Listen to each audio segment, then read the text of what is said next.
I've worked a lot in sort of the 4 to 5 town radius. It helps you kind of be like the guy in like that area. So it doesn't happen right away, but when you do a good job and enough people have enough nice things to say about you, it does percolate on social media. Sure. They just saw my name on like the local moms and dads group. And so they sent me a message on Facebook like, hey, people say you do a good job. So it wasn't even a direct referral. It was just, I had helped enough people in that area that they reached out to me. So it's a mix of just doing a really good job, being assertive, and then it starts to build momentum. And as you get that referral and you treat that customer well, they refer you, right? It just becomes that sort of sequential chain effect. Welcome back, ladies and gents. Good to be here today. It's a beautiful Wednesday. I think we got, 45 degrees outside, sunny. It's just as good as it gets out here in New England. So I'm pretty stoked. You guys feeling good? Feel good? Feeling great, yeah. It's t-shirt weather. It's t-shirt weather. We all, we're a little weak, so we decided to wear hoodies.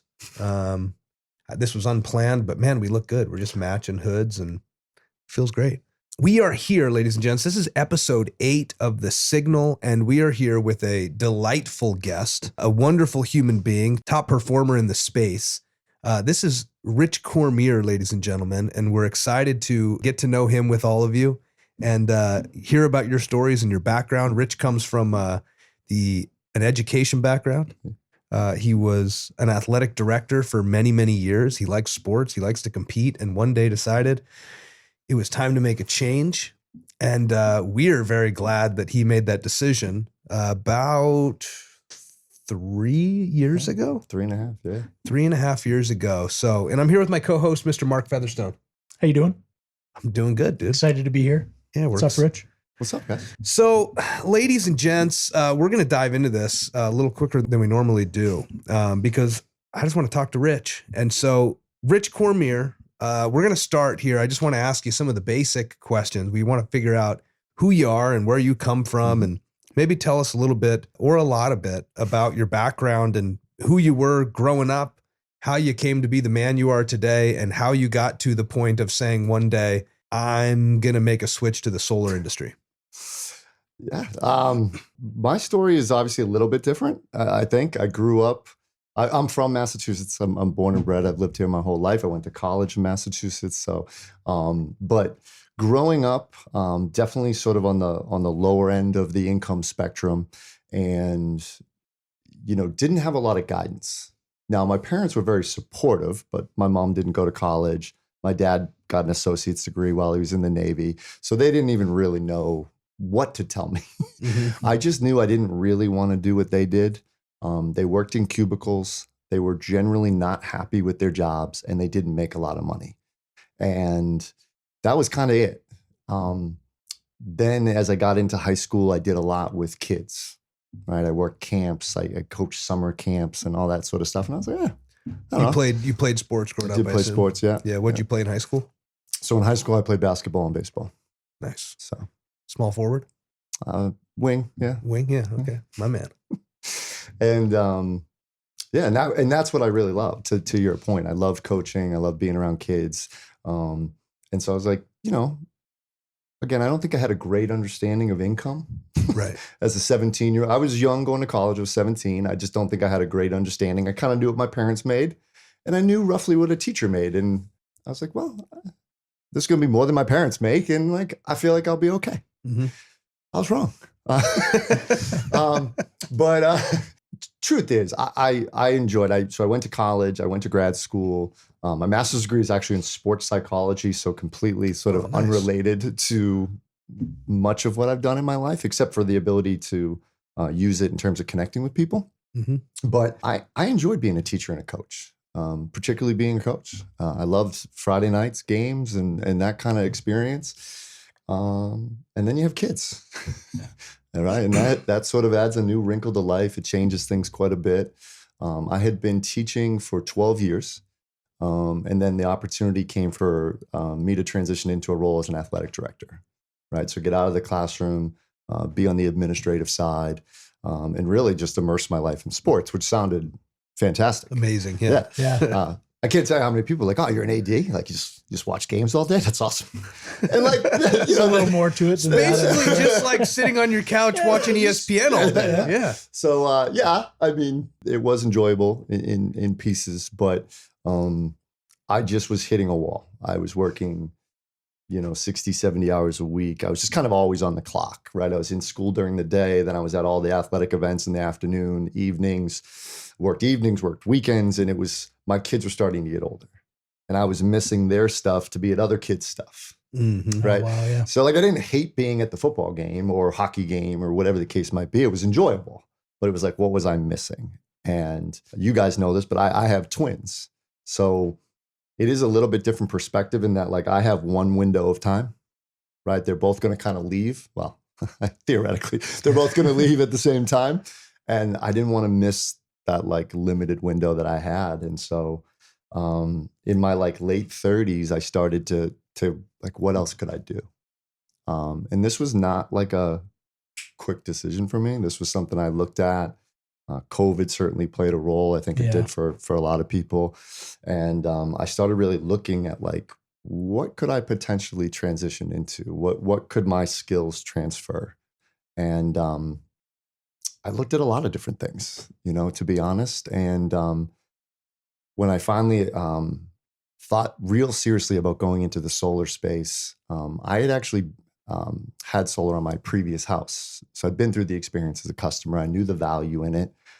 I felt like it was something that I could communicate to customers. And it was something I believed in and knew the value of. And honestly, applied just, I don't want to say I applied randomly because I didn't. This was actually the only solar company I applied to. Wow.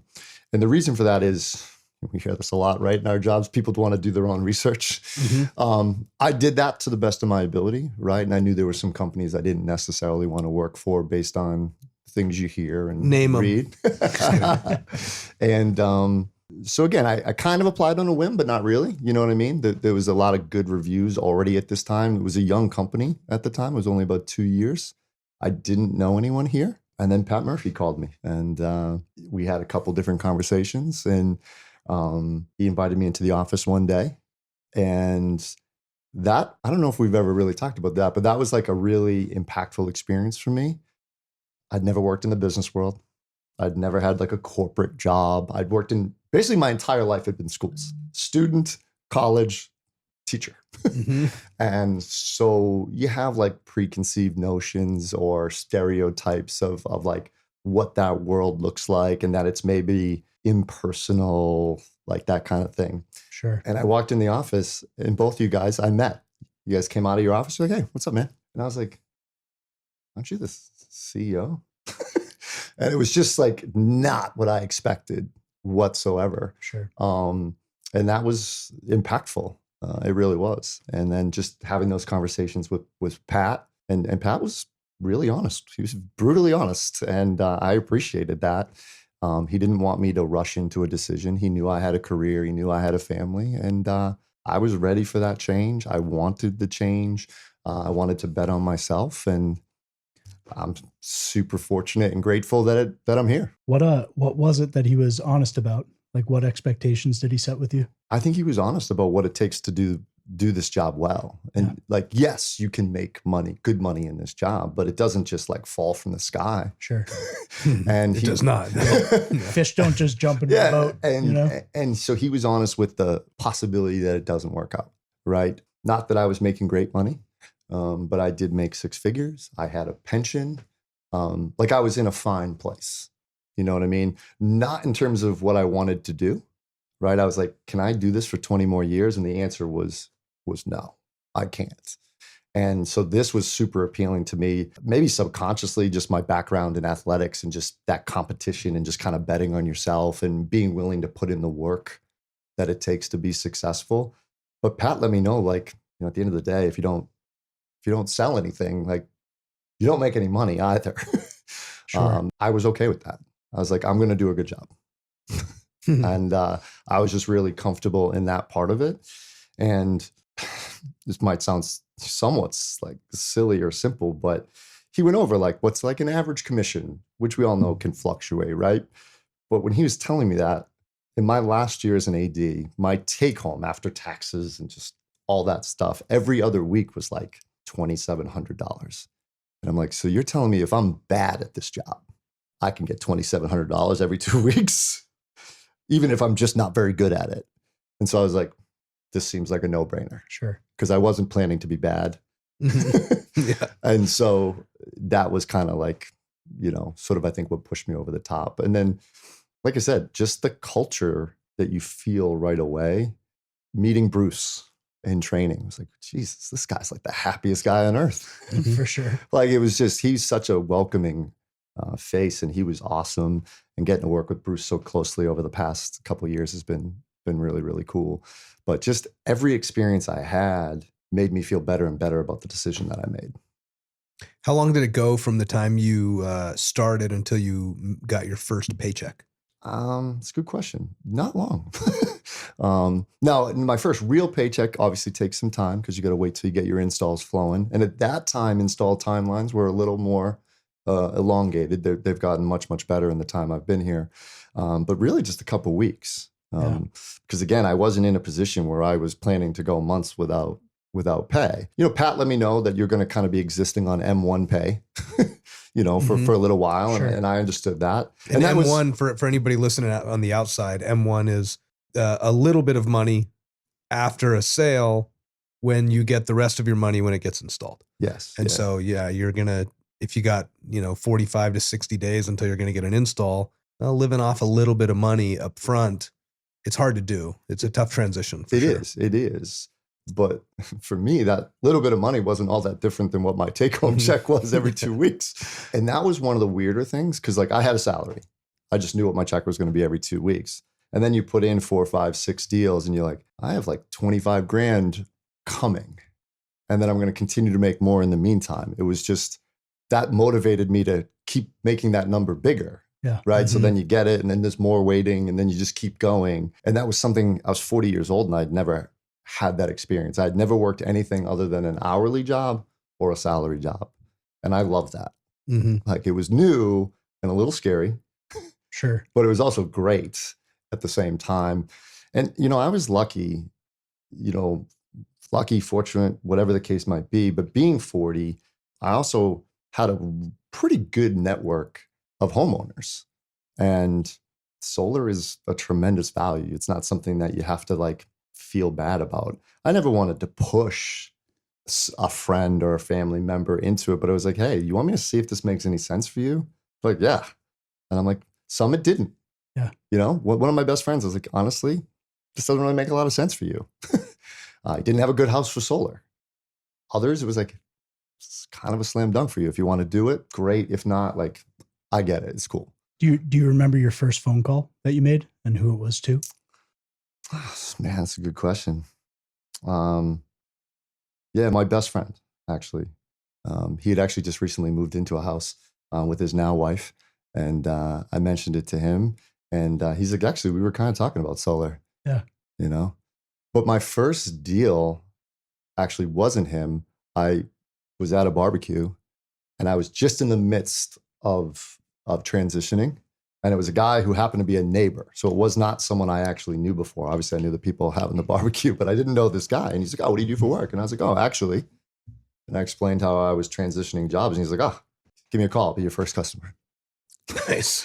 Now, sales is so easy. And that's what I was going to say. That was maybe not the best first experience because I was like, wow.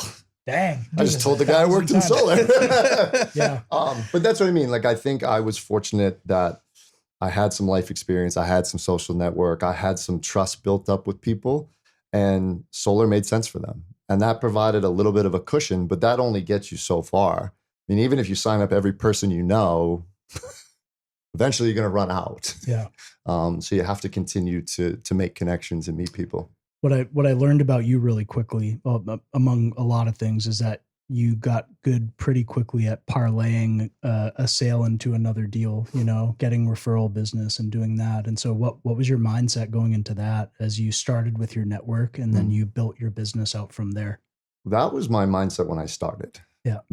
I remember very vividly telling my wife that like, I'm going to go really, really hard for 6 months. Not that I'm going to stop after that, but it was like, I'm going to go really hard for 6 months before I know whether this is really going to work long term. I wasn't looking for like a stopgap. I was looking for a new career.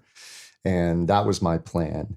And the idea was that if I did really well in those 6 months and I treated my customers like I'd want to be treated, it would be pretty easy to be like, hey, do you know anyone that might be interested in having a conversation? And that's all I've ever really said to people is like, hey, do you know anyone that you think might be interested? And then we take it from there. I don't put any pressure on them. I don't say, give me 5 numbers or give me 10 numbers. But if you treat people well and they're happy with what you do, they're like, yeah, I think most of my friends would probably want to have a conversation with you. Yeah. And that's kind of how I've just left it. One of my first customers that I sold it was a field marketing appointment. I didn't really know what I was doing. And I just went in with like a price in mind. I was like, I think if I sell it to him at this price, he'll go solar. But I didn't pay attention to any of the adders. I didn't pay attention to anything. If you remember back then, we had a lead fee. Yep. I didn't pay attention to anything. I just wanted to sell this guy solar. And I did. But I didn't make any money. I made $0. And, Sure. But I treated that customer the same way I would have treated any other customer. He provided me multiple referrals after that, including his own brother. He couldn't be there for the inspection. He trusted me to let Freedom in, to be there for his inspection and lock up after I left. He also referred someone who works here at the company. Okay. He connected him with me, and I had a few conversations and recruited him into the company. And, so even though I messed up, I wasn't going to let that prevent me from treating that customer the same way I would treat any other customer. Sure. Yeah. I think there's a thing that happens where you become fixated on every sale versus looking beyond the sale and where that's going to take you, and I think you've always had that mindset. It's like, well, every house I walk into is an opportunity to make connections, to build relationships, to open doors to other people, and like birds of a feather flock together, Yeah, if you for sure. recognize that and you're with somebody in a house and they're in a good situation, it's like they probably know quite a few people exactly like them. Exactly. I mean, yeah, I mean, everybody has colleagues, friends, family. And, depending on where you are, obviously some are homeowners, some aren't homeowners, but generally speaking, they know somebody that's probably interested in saving money. I don't know anyone that's not interested in saving money. It might not work for them, and that's okay. I've had plenty of people reach out, right? You look up their house and it's like, well, you live in a forest. Probably isn't the best idea for you. Yeah, but sure. But the fact that they were willing to refer that person, shows that I kind of did my job. I've actually had a few referrals from non-customers, meaning I met with them, it didn't work, but they appreciated my transparency. And they're like, hey, I know it didn't work for me, but like I have a buddy who's interested. And they referred me to that person. So those are the things, like any conversation that you have, I don't want this to come across the wrong way. I'm not looking to have every conversation lead to business, but if you just are a good human being, it can. Mm-hmm.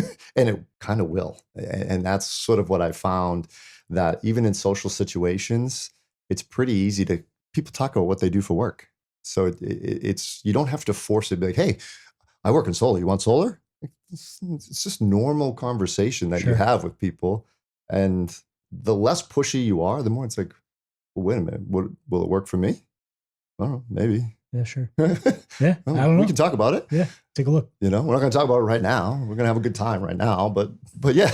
So it's awesome. I think you had a couple advantages coming into this. Not to make it seem like it was predestined that you'd be great, but just being 40 years old, having already had a career and like a leadership role in that career for a long time. And then coming into this with the mindset you mentioned earlier, you said, I wasn't looking for a stopgap. Like I was looking to start a new career. Mm-hmm. And so you had enough wisdom behind you to know that this is what I'm going to be doing for a long time. Therefore, how I do it in the beginning matters. And I wish that we could program every single person that begins a new career in solar to think that way, because you can have a ton of longevity in this business where you're not actually grinding it out. We hear about this all the time. Like solar, a lot of solar is a lot of door to door. And, when you don't have nothing to do, go knock on some doors and make some contacts. But the people that are the best at this, that live the best lives, they get customers and friends and family members helping them get business constantly. How do you, if I were to ask your advice here on how somebody could learn to be that way, or maybe some things they could do, like what could you share with someone that's like, I would like for my business to come easier. Yeah. I don't really know what to do. What advice would you give there? I think there's a couple things that you can do. And one of them is simply asking, right? Like, well, actually, before you can ask someone for help, you have to do a good job, right? So the starting point is you have to do a good job. You have to be really invested in what you're doing. You have to communicate with your customers. But if you're doing those things, you shouldn't feel bad asking, like, hey, did you have anyone that you think might be interested? And it's not about the referral money. It's just about like having a genuine connection with that person. The second thing is using the resources that we have. I remember I have solar on my house, but maybe a few months into it, I just posted on my electric bill. And all I said was, hey, if you're interested in seeing if this could be a reality for you, right? Use the people that you have. I've also had customers post on Facebook, like, hey, here's my electric bill. Super excited to go solar, whatever. It doesn't have to be this long, drawn out pitch. But you have to be very intentional about what you're doing and not just, well, I hope they tell somebody about me. Mm-hmm. Sure. Like there needs to be a little bit of a conversation that you have, not pushing, right? Because if there's that fine line in what we do, right? Between being assertive and being pushy.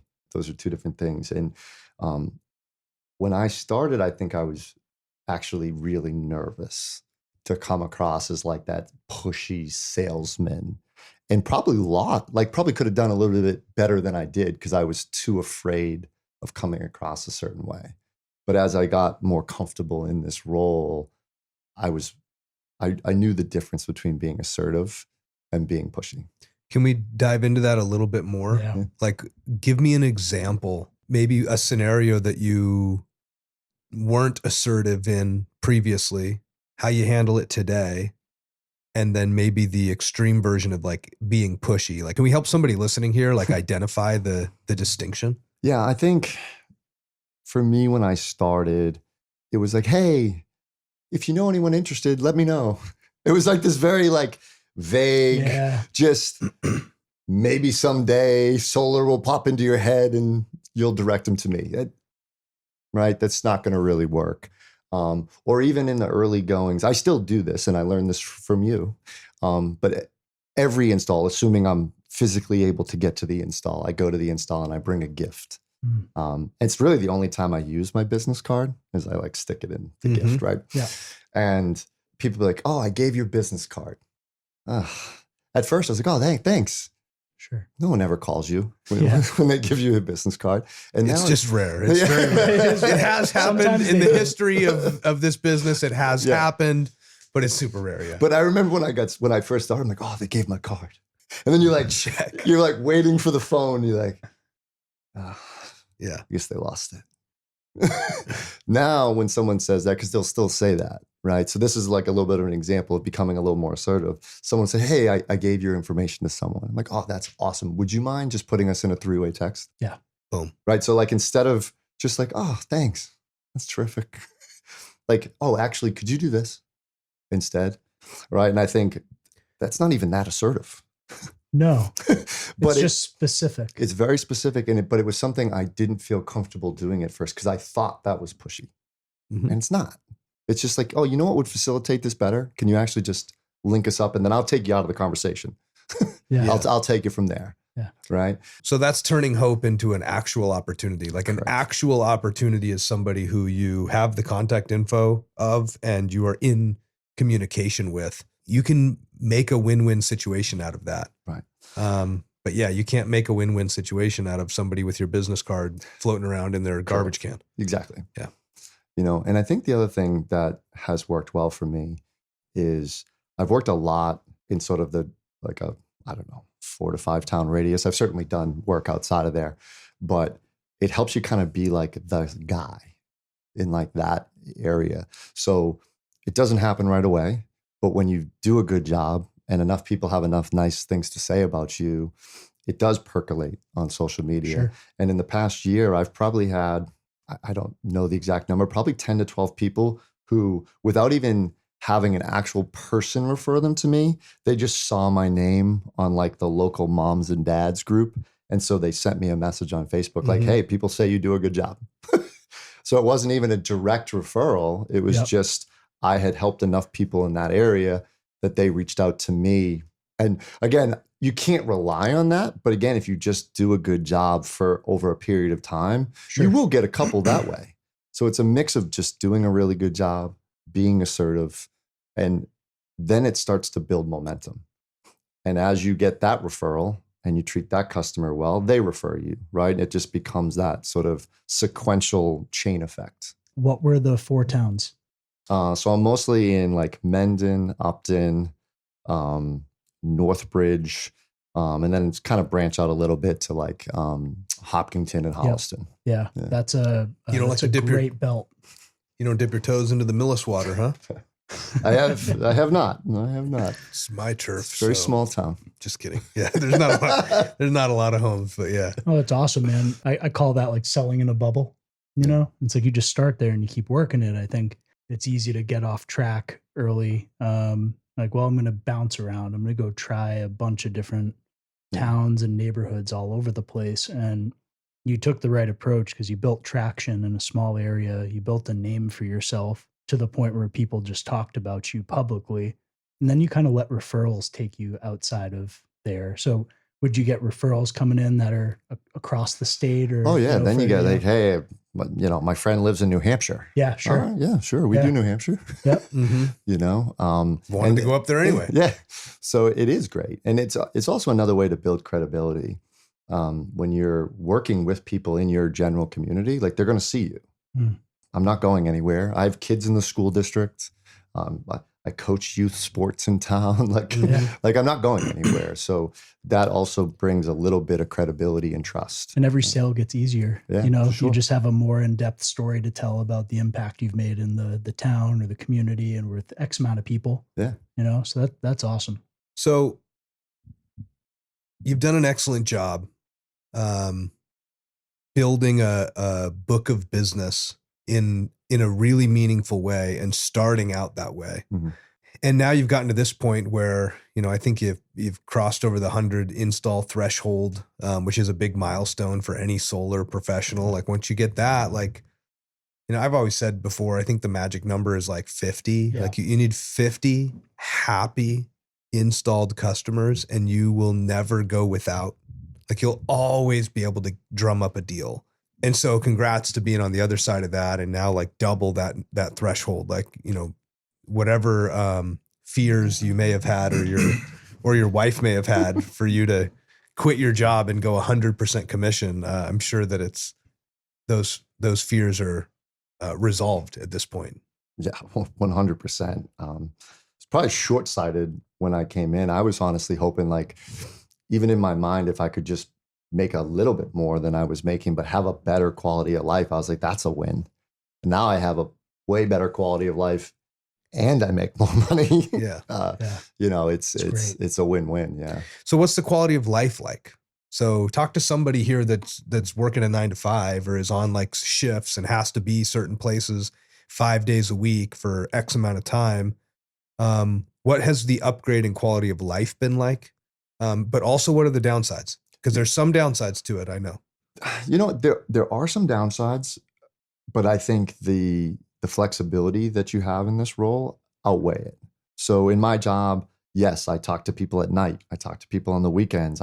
You really have to be available, but you also don't always have to be available. I know that sounds stupid, but like when I need to take my kid to the doctor's appointment, I just take them to the doctor's appointment. Like, as silly as that sounds, when I was in schools, my wife is also a teacher, and one of our kids was sick. It was like, oh, who's going to call in today? Right? It was like a stressful feeling. What are we going to do? How are we going to get our kids to the bus, or whatever the case might be? And so now you can't abuse that flexibility. If you don't work, you don't make any money, but you do have a lot of flexibility to plan out your day, find things that are really important and meaningful to you, so that you have those things that are fulfilling outside of work. All I did was work previously. And it's kind of funny because I still feel like I work a lot, but nowhere near me answering a text message from a customer at 8 p.m. at night so that I can have flexibility at 11 o'clock during the day to do what I need to do. No sweat. Is fine. Like, Yeah. I'll make that trade all day, every day. But I think some people are like, well, I don't want to work outside of working hours. We don't have working hours in this job. And that's probably the negative. You have to be willing and available if you're going to be any good at this. Because if you're not responsive to your customers, you're not going to give them what they need. And so I think the other thing that helped me in that sense, which might be a little bit different for other people coming in, is that my previous job was also unorthodox hours, right? I was at a hockey rink at 9 o'clock on a Saturday night, Sure. or a football game or a basketball game or whatever. So I work less nights now than I used to, right? So, but I think for someone coming into the industry to know that when you start, you want to be like super available. And that's something I had a conversation with my wife, because the whole goal was to have a better life and be around more. But my goal was always like, if I do this, I'll be able to do that, right? Because then I'll be able to build referrals and build that business and schedule them a little bit differently than trying to be out every single night looking for business. And so if you have that sort of end in mind, mindset or mind frame, and you're willing to put in that work to get there, you can. And then you can have a lot of flexibility. You don't stop working, but you can have a lot of flexibility where if you need to take a day off, it's okay. Yeah. Just don't get addicted to it. Yeah, exactly. Yeah. It's great advice. You recently just got back from Nicaragua. Yeah. And I know this is a fact because I too just got back from Nicaragua, and we had a great time. We did. Most people know about our partnership with GivePower. It's something that we're really proud of, how much we've been able to accomplish in that partnership and throughout the world. I think we've now completed a trek where we've built a solar system on a school we did it in Nepal back in 2021 or 2022. Must have been 2022. 2022. We went to Colombia. We were able to do it there. We were able to do it after Colombia, we went to Kenya. And then the Philippines. And then we went to the Philippines. And then we did it back in Kenya. Back in Nepal. Back in Nepal. And then back to Kenya. And number 7 just happened, which was a small village called Cuatro Esquinas in Nicaragua. And I would love to, I just want to hear from you about just the GivePower partnership in general. I know when we were there and connecting about it, you talked just about how that was a goal of yours. So why don't we just kind of start at that point of like the idea of doing something like that? And then let's talk about what it actually was and how that was for you. Yeah. It was awesome. When I started here in the summer of 2022, it was our first trip to Nepal. And my manager, Hannah Goldson, who's been just a tremendous mentor and resource in my career, was on that trip. So I was able to, maybe a little bit more than maybe some other people, get an inside look by like just talking to her about the experience. And I just was like, I definitely want to do that. I remember telling my wife again, like, this is how cool is this? It took me a while. These are, we only send 8 to 10 people. And to have the opportunity to go I'm just so grateful for the opportunity from Boundless and from GivePower. And then the experience itself was, I guess I had expectations. and it's far surpassed those expectations. Wow. Like I knew it was going to be awesome. Yeah. Right. I think our company does a really good job. We just got to do this right after a group gets back on our company call. We dedicate time so that they can share their experience. So I've heard, about these experiences. So I had a rough idea that what it was going to be, but to actually be there, and like just the kids in particular. I mean, the whole community was amazing, but the kids were awesome. Like they were just so cool, and just everything about the experience. Having the ability to see solar from a different light too, right? Like we don't install. No. Right, so right. to actually do that part of it was really cool in a lot of ways. It was hard. It was hard. That trench was not fun. So who was like the trench team? Like what did you specialize in building the system? I specialized in anything, but definitely the trench. Yeah.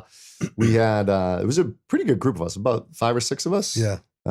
Riley, myself, Marcos, Corey, Jeff Walsh. Jeff was digging the trench. So like we did a lot of the trench work, and but it was cool to see the kids jump in. Yeah.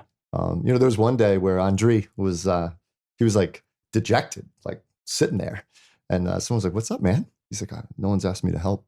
I'm like, "All right, man, dive in. Come on in." So that part of it was really cool. But we've only been back now for maybe a little bit over a week. Yeah. And there hasn't been a day since I've been back where that trip hasn't impacted me in some way, in terms of my perspective.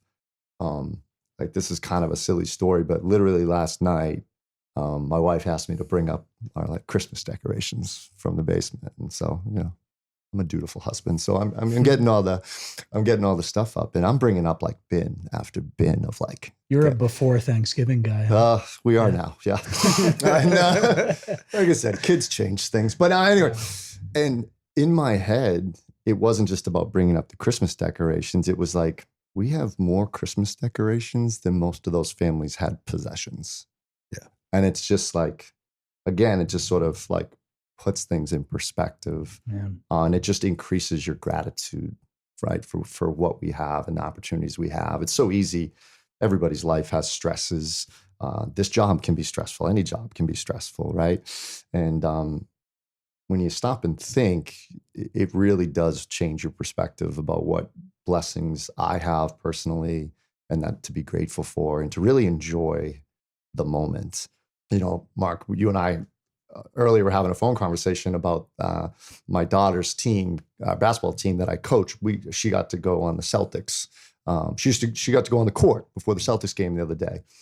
And I remember getting home from Nicaragua and finding out, and my first reaction was like, oh, man, I gotta coordinate this now.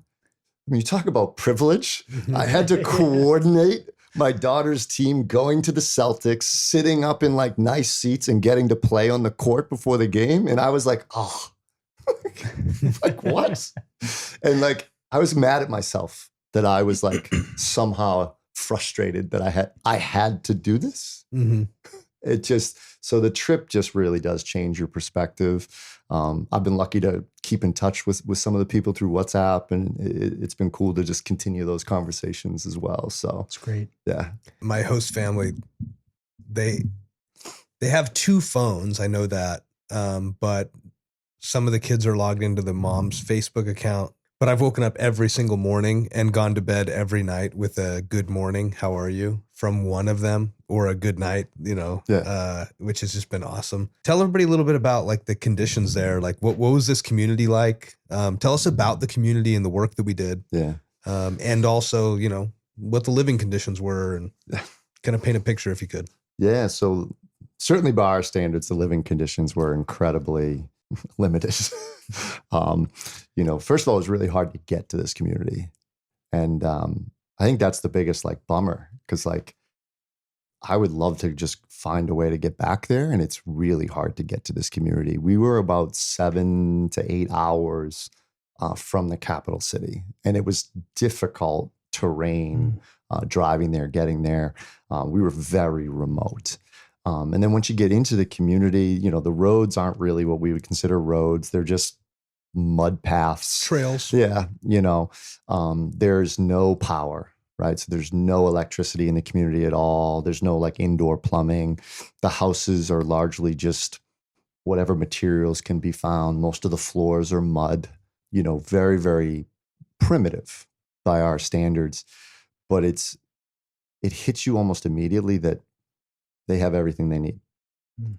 Yeah. I mean, it's not the oven that we have. It's a clay structure with wood underneath it to light a fire, but they can cook. Their showers are different, but we could shower, we could be clean. Just a bucket shower? Just a bucket. Yeah. It was very refreshing. Yeah. A little chilly. Yeah, a little chilly, but it was hot. Depends on where they place their bucket. Some like to put it in the shade. That's a little chilly. And I think one of the things that sticks with me, it was just dark. Mm-hmm. Like it was just dark. It got dark at 4:30, 5 o'clock, whatever it was, and there's no light. So you walk with headlamps. And actually, the people from the community probably looked at us like flashlights. We don't need the moon is lighting the way. We were like the weak ones that needed a flashlight. But I mean, that's how you got around. It poured every night, so every day it was mud. So very challenging living conditions. It was very hard to sleep. I know we chatted about that a lot. It was hot, muggy, just, I'm an AC guy. So, it was. I too like a little air conditioning. Oh, yeah. So, I mean, it was really hard living conditions. And the crazy thing is I wish I could go back. Mm-hmm. Like it just was such a cool experience. And then the way they do everything. So we got to have some pretty cool cultural experiences. We picked coffee and then we made it from scratch. Cool. Like it was awesome. And then we made some rosquillas. And again, like they don't go to the store and buy dough. They shuck corn. They don't go to the store. Yeah. Okay. Period. We shucked corn and got that into dough, like the whole process. So everything they do is with such care. And like that also stuck with me where we just rush. We're just constantly rushing to the next thing. They're like, yeah, let's take our time. They do it with a lot of care and it just takes time. Yeah. What's the process to turn corn into dough? So it was literally shucking it.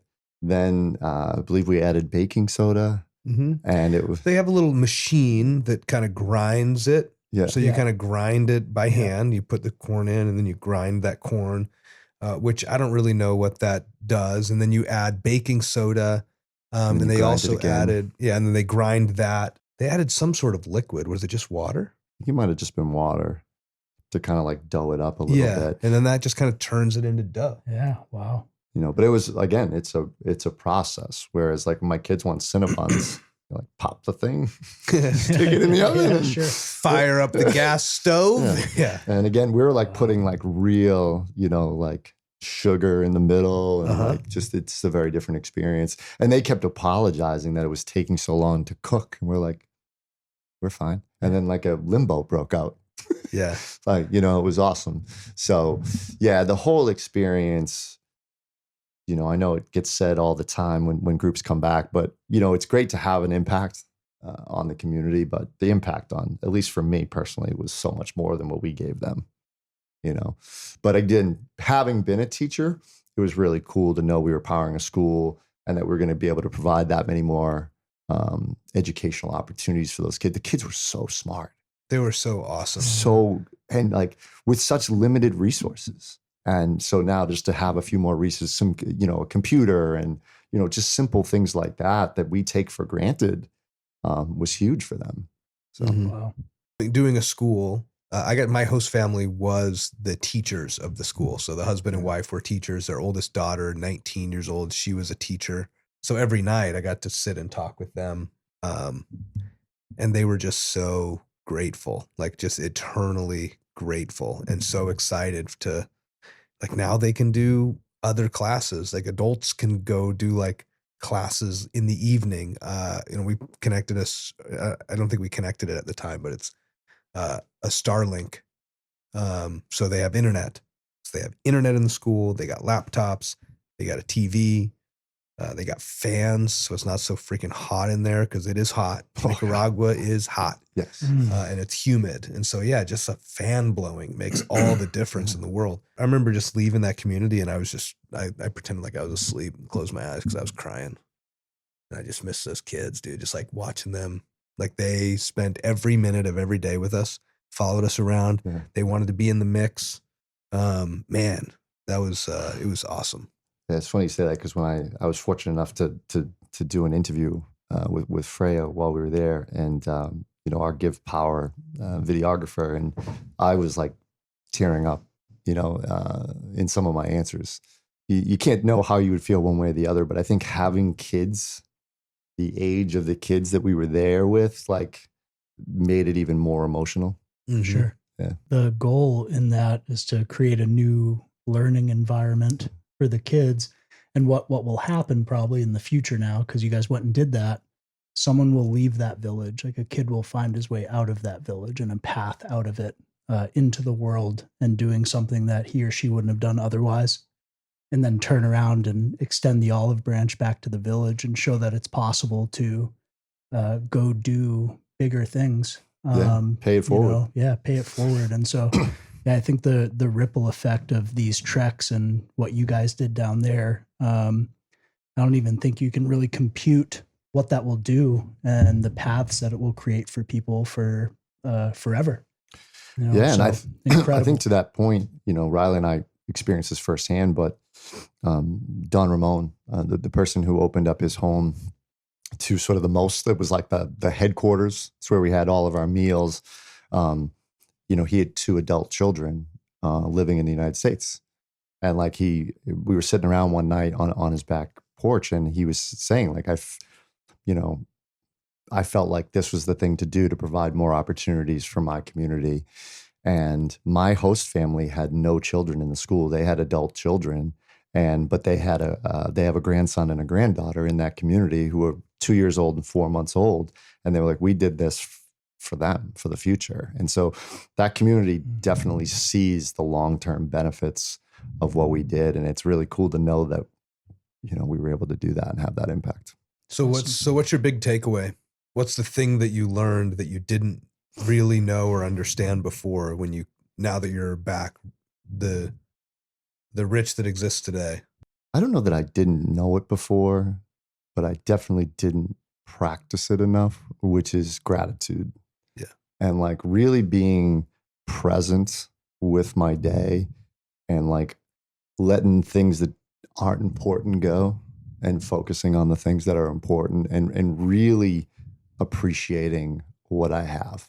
I talked earlier in our conversation about like wanting something more. And part of that was life, part of that was money. And then to also get this experience on top of it is just like icing on the cake. Mm-hmm. Like the different experiences I've had here has just made me a better person. And that's really the takeaway from that is like, yes, we were able to help a community, but I'm a better person now than I was before I went on that trip. That's great to hear. And a common answer. Most everybody that gets to go and do this, which we've now been able to send almost, 80 to 100 people to go and do this. Almost everybody says something similar. It's that, like, I feel like they did more for me than we did for them. And I don't know, they might feel differently, but I feel it. And just a message to anybody listening or part of the reason we do this podcast is I think most of the people that listen to this podcast are people inside of our company, which is great. They get to know people on a different level, get some insights. But a lot of people find this, like, just like as you were researching companies to work for and whatnot, they could stumble upon this podcast. And if they stumble upon this episode, just an open invite to reach out because we do pretty sick work. The solar industry is incredible. You can make great money doing it. We do our very best to be an organization that aligns our values with our actions. And one of the things we value is giving back. And so we do that. And then our people get to go and participate in the giving with their actual hands and with their actual work and experience that. And what's the old saying? The more you give, the more you get. Yeah. And like, that's the proof in the pudding right there is when you come back from doing something like that, where you just gave a week of your life in, it's crazy to say this, but in the most uncomfortable conditions that you've probably stayed in. I know for me, that's basically true as well. Dirt floors, tiny cot that's not comfortable, roosters crowing, they're supposed to wait till sunrise, but apparently they can go off whenever they feel like it. And everybody's got roosters, and it's a chain reaction. When one goes off, if one miscalculates the sunrise by 7 hours, the rest of them do too. Yeah. Yeah, we didn't even mention that. Animals are just everywhere. Yeah, I had pigs in my room. Just They everywhere. just tore through my dirty clothes bag. No kidding, really. Yeah. Yeah. They didn't like stay in my room all the time. They just like they're the family's pigs, and They're so good cuddlers. yeah, they're Yeah. good. I mean, great Keep you warm. cuddlers. Yeah. So anyway, open invite. Reach out if you're interested. Rich, I'm gonna check our time here. See where we're going. We've been going for just about an hour, I think. What would you say to somebody that is? You have a great perspective on this. I didn't even mention this in the introduction, but Rich, about a year ago or so, we came to you and said, "Hey, we want to really invest in our training platform, and we think you're somebody that would be a great fit in that role." And you said yes, and you took that on, and right now you are running our training platform here at Boundless. So you have a really unique experience of anybody on this podcast, because you actually get to know personally every single person that starts at this organization. What are some things that you would say to somebody who's thinking about coming here or thinking about getting into the solar space for the first time? And what would you say to them to give them maximum effectiveness, I guess is a better word. Efficacy. I've been speaking Spanish a week ago, dude, so it's all like there's probably a word there. But what would you say so that somebody's really set up to win and set up with the right mindset? Yeah, that's a good question. First of all, I love that part of my job, and like being able to meet with everyone and be a little part of their entrance into this company, and sort of my own way of paying it forward, because I am so grateful and so fortunate to be where I am after being here for 3.5 years, and then to kind of be able to share that story with new people. But I think the two biggest things that I would say, and I don't think either is earth-shattering, but I think one of them people don't really do, and one of them people don't really understand. The first one that I don't think people do is begin with, what is your actual goal here? Are you looking to make a quick buck?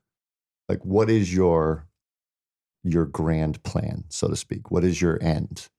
And if you don't have an end in mind when you start, how do you know where you're going? And this job is tough when you start. And if you don't have an end that you're trying to accomplish, it can be very easy to be like, this isn't for me. Yeah. So if you don't really know where you're going, you're never going to get there. And I think, unfortunately, some people come in and they're just like, well, it sounds cool. And that's okay. Yeah. That's all right. But if you go into something and you're just like, sounds cool, but then your first couple days aren't as cool as you thought they were going to be, you're like, oh, I want to go do something else. Mm-hmm. So I think you really have to have that end in mind. Like, what is it that you want? And we have people come in their early 20s. And we have people like myself. We just had someone come in who was in their 50s. And I really resonated with his story, as he'd been very successful in his career. And he's just like, I want to do something different. And I want to use my skills to help people in a different way. He has a plan for what he wants to do. We have lots of young people here who I'm actually really jealous of, because they started 20 years before I did, but they knew what they wanted, and they're achieving those goals at a very young age. So I think that's the number one thing, is if you just come in here hoping, it's not going to happen. Mm. And then the second thing is really know what hard work is. I tell people this in training all the time. What we do is simple, but it's not easy. It's actually really hard. And the simple part is like, hey, everyone uses electricity. Do you want it for less? Right? It's a simple concept. Yeah, sure. Simple concept, but it's hard to actually do the job. I'm grateful for my background, my upbringing, knowing what hard work is. I don't know that I think some people think they're working hard, and they're like, I tried for 2 days. Yeah. Like, that's not hard work. Like, you have to be willing to fail. You have to be willing to fight through that adversity. I sort of stole this analogy actually from Dylan Cron down in Tampa, but I talk to our new people as they come in, and I'm like, you know, you have to look at the next month, maybe even 2 months as your solar college. Unlike real college, that's 4, 5, 6 years. This is just a month or two, and you don't have to pay for it. Like, you just have to pay with your time and your effort. And if you do those things, you can be really good at this job. So again, I just think having an end in mind and really being willing to work is, if you do those two things, you will be successful. And what does that mean when you say successful? Like, what is that outcome that somebody is hoping to achieve? Like, what is that end? You know, that answer is probably different for different people, right? Depending on what you wanted your end in mind spectrum to be. For a lot of people, it's going to be making X amount of dollars. And that part is also true. For me, it is having the life that I wanted. And that includes having money to provide for my family and enjoy ourselves, having flexibility in my day-to-day schedule, getting to meet awesome people, getting to go to Nicaragua and change a community. Like, if you do all those things, you can really have the life that you wanted if you had that end in mind and you were willing to put in the work to get what you want. Mm-hmm.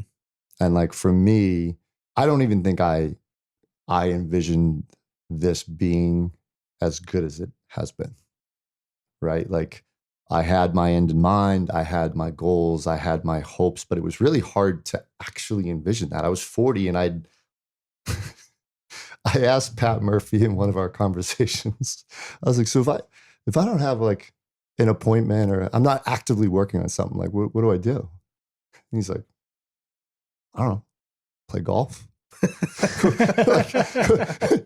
And like, I think he looked at me like I was a crazy person, but like, I lived where I had like 4 minutes to use the bathroom. Like, sure. Like, it's just a very different life. And so to be where I'm at now and to be able to provide for my family, to be the father that I want to be and be able to be super present, help families, help new people as they come into this company. Like, I mean, I couldn't have written this sort of any better than it is. But if I didn't have a plan, I wouldn't have got here in the first place. Yeah. It's a great answer.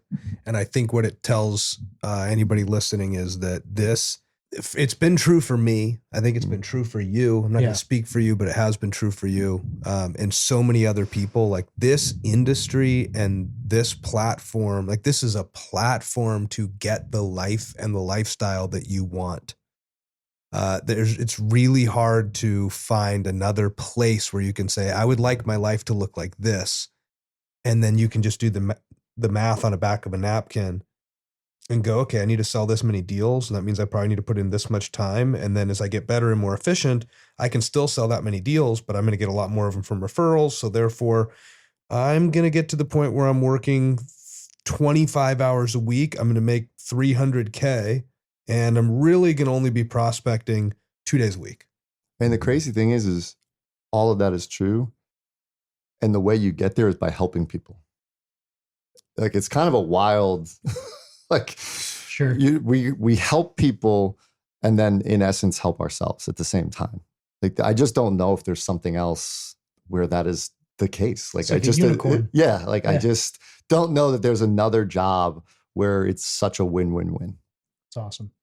It's the best. It is the best. And so that's what's up. You just heard it right here. Okay. Rich, the AD, if he said it's the best, you know it's true. This has been awesome. Rich, is there anything else that you would like to share with the vast audience that we have attracted here at The Signal?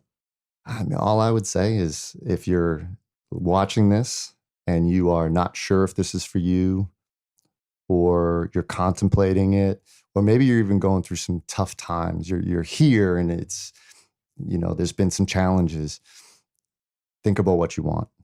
And if what you want is a high quality of life while helping people, stick with it. Talk to someone. We have so many great people here that are willing to share, willing to support, and willing to help. No one keeps it to themselves. So don't try to do it by yourself. That's probably my biggest message, is like, this job can be isolating at times. Don't do it alone. Ask a team, a teammate, a manager, call me. I don't care. All right. Just talk to somebody, don't just give up. Great feedback. Marcus, final words? Yeah, so there was something probably 6 years ago that I was so proud of, right? Previous company I worked at, I got an award at the end of the year. Nice. And the award was like the quality award. And I think it was a plaque, and it was tied to a percentage of my project that I pulled forward. I think it was to me was like a whopping 81%. 81 at high volume is pretty damn good. Pretty decent volume at 81. And then Rich walks in the door here and starts selling right away and putting in deals right away. And I'm like, oh, hell yeah. Okay. And then by the end of the year, you had installed roughly what percentage of them? I think in my first full year it was like 91%. Yeah. 91%. You are such a schmuck, Mark. No, dude. I was like, man, I thought I was like top of the world there, doing, and, but just that to me, I've always had an eye for quality in this industry. And because that means a lot of things to me. That tells me that customers are getting an unbelievable experience. Expectations are being set the right way. Like it's just being done the way it's designed to be done. And to watch you come in and put in the volume that you did, but bring the vast majority of it to fruition. It's actually really impressive, and something we didn't really even dive into much today, but a whole other layer behind what it is that you do and how good you are at it. And I think it's just something that's in your heart to do, and to do the right thing and do a good job with whatever it is that you're doing. And I just want to end with that and just say that, like, that to me is one of the most impressive things in this industry. To install that type of volume at that to percentage. Sell really good volume and install that percentage of it. And it goes back to the kind of what we led off with. You said the way I started this out was I had this idea that if I did a great job for everybody and treated them like they were the most important person in the world, I'm putting words in your mouth, but this is what I heard you say. If you treat them like they're the most important client you've ever had every single time, well, then you gain a following of raving fans that just feed you business. And, that is the mindset that leads to 90+% of the jobs going to the roof, when in this industry, as all of us know, anybody that's listening that knows the industry well knows there's plenty of people that boast really high sales numbers that can't get them to the roof because they're not really serving their customers. They're not really explaining things. They're beating people over the head with weird negotiation tactics at the kitchen table. They're basically manipulating people to sign contracts. They're not actually selling and building a business. And so kudos to you, Rich, for being one of the best in the game. Thank you for sharing with everybody your background and history, the lessons that you've learned, your recent experience to Nicaragua. You're an absolute prize, my friend. We're grateful for you. And this has been episode 8 of The Signal. We'll see you next time. Thanks, guys.